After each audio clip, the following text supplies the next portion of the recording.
Royaume-Uni se prépare au pic de l'épidémie du Cette coronavirus. semaine, le nombre de cas a cru de L'Afrique manière italienne a salué exponentielle. positivement cette coopération.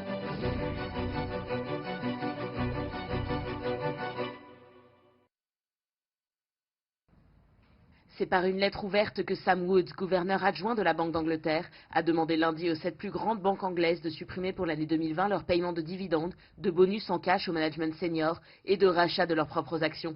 Une lettre qui suit de près celle envoyée par la Banque centrale européenne aux pays de l'Union monétaire et auxquelles les banques se sont empressées de répondre.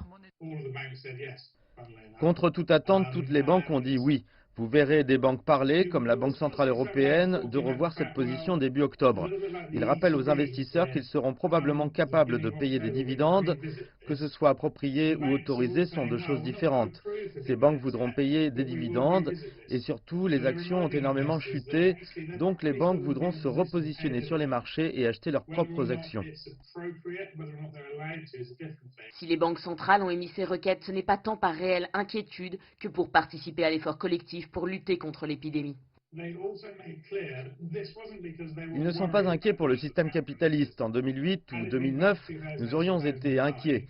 Et ce moment, ce n'est pas qu'une question de capital, mais de comportement. Il s'agit de garder le capital dans la banque parce que les banques sont les mécanismes qui permettent de gigantesques programmes de liquidité dont ont besoin les petites et moyennes entreprises, toutes ces personnes qui souffrent de ne pas pouvoir aller travailler.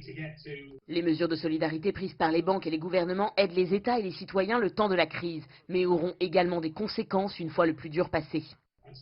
À un moment, pas cette année, peut-être pour l'année prochaine, quoique ce soit probable, les impôts vont augmenter.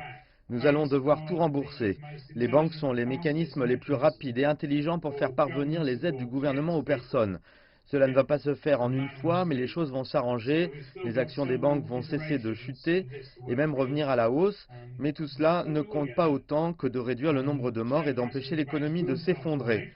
Et j'espère que nous ressortirons de cette crise avec un meilleur système bancaire, plus raisonnable et, je l'espère, une meilleure société.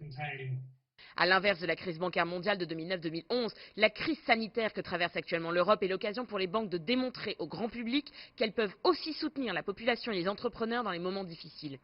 C'est en tout cas le chemin qu'elles prennent avec cette action de solidarité, tout comme elles l'ont fait en mettant en place l'application rigoureuse des demandes de report de paiement de prêts immobiliers ou de découvert en Angleterre.